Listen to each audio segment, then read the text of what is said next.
आपका अखबार के इस अंक में आपका स्वागत है। मैं हूं प्रदीप सिंह। कहा गया है कि लम्हों ने खता की थी, सदियों ने सज़ा पाई।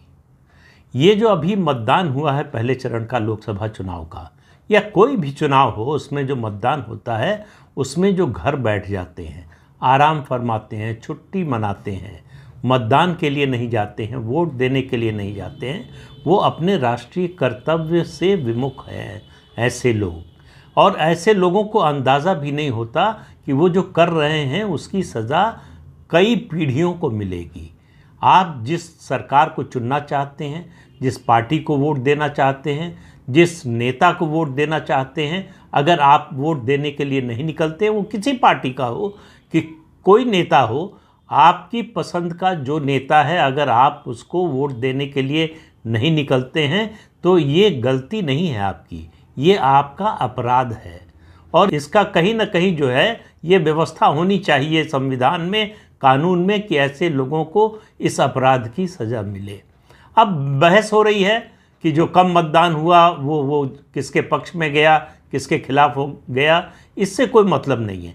किसी के पक्ष में गया हो, किसी के खिलाफ गया हो, ये चर्चा जो है इसलिए नहीं है कि किसी पार्टी के पक्ष में गया तो वो अच्छा हुआ या किसी पार्टी के खिलाफ गया तो वो बुरा हुआ, ये बताने के लिए नहीं है।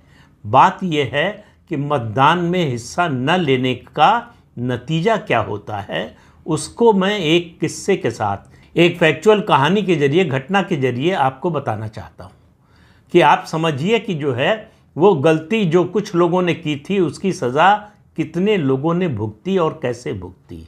और ये जिक्र जो है 1946 का है, 1946 का, बंटवारे के पहले का। सियालकोट का आपने नाम सुना होगा। पाकिस्तान का जो पंजाब है, उस पंजाब प्रांत है, उसका एक ज़िला है सियालकोट।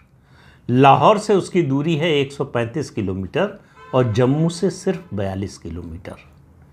गोपीनाथ बारदोलाई जो असम के बड़े नेता थे, देश के नेता थे, असम के खास तौर से बड़े नेताओं में थे, वो चाहते थे कि सियालकोट जो है वो भारत में रहे। जब भारत पाकिस्तान का बंटवारा हो रहा था, देश का बंटवारा हो रहा था कहना चाहिए, उस समय वो चाहते थे।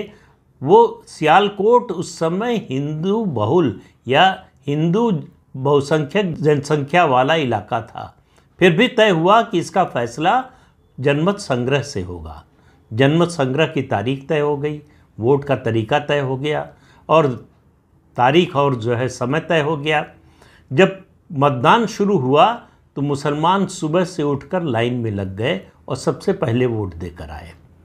लंबी लंबी लाइनें लग गईं और हिंदुओं ने क्या किया, हिंदुओं ने वो आराम से उठे, खाया पिया, आराम किया। उसके बाद दोपहर के करीब पहुँचे और देखा कि बड़ी लंबी लंबी लाइनें लगी हैं, तो आधे लोग तो लंबी लाइनों को देखकर ही घर लौट गए कि बेकार है, इतनी देर तक कौन इंतज़ार करेगा।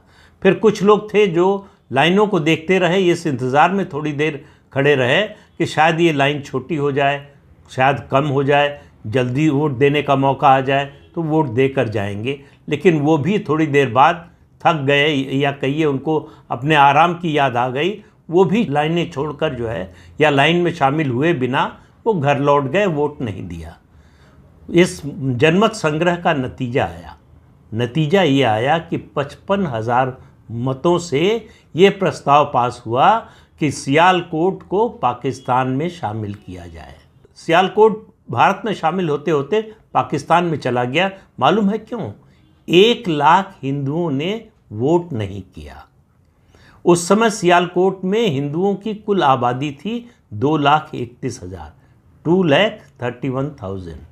उसमें से 1 लाख ने वोट नहीं दिया। 55,000 से ये प्रस्ताव गिर गया। उसके बाद आपको याद होगा कि 1946 का 16 अगस्त का दिन, जब जिन्ना ने डायरेक्ट एक्शन की कॉल दी, जब डायरेक्ट एक्शन की कॉल दी तो उसका कहर जो है वो सियालकोट में भी बरपा। हिंदू औरतों की इज्जत लूटी गई, उनकी हत्या की गई, बड़े पैमाने पर कत्लेआम हुआ।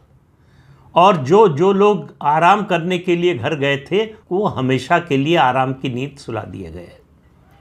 और 1951, यानी ये 1941 के सेंसस की फिगर बताई मैंने, 2,31,000 हिंदू पॉपुलेशन थी। और 1951 यानी 10 साल बाद जब सेंसस हुआ, और जब ये मैं बता रहा हूँ 1941 के सेंसस के आधार पर, तो 1946 की बात कर रहा हूँ। 1951 में जो सेंसस हुआ उसके मुताबिक सियालकोट में हिंदुओं की आबादी केवल 10,000 बची, केवल 10,000 बची। और 2017 की फिगर के अनुसार सियालकोट में हिंदुओं की आबादी सिर्फ 500 है।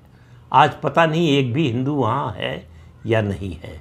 उस दिन अगर हिंदुओं ने, सियालकोट के हिंदुओं ने वोट दिया होता तो सियालकोट हिंदुस्तान में होता और वहाँ जो हिंदू थे वो सब जिंदा होते। तो वोट न देने का क्या असर हुआ ये आप इस बात से समझिए। एक वोट न डालने से, ये सोचकर कि हमारे एक वोट न देने से क्या होता है, क्या उसका नतीजा होता है, ये उसका सबसे बड़ा उदाहरण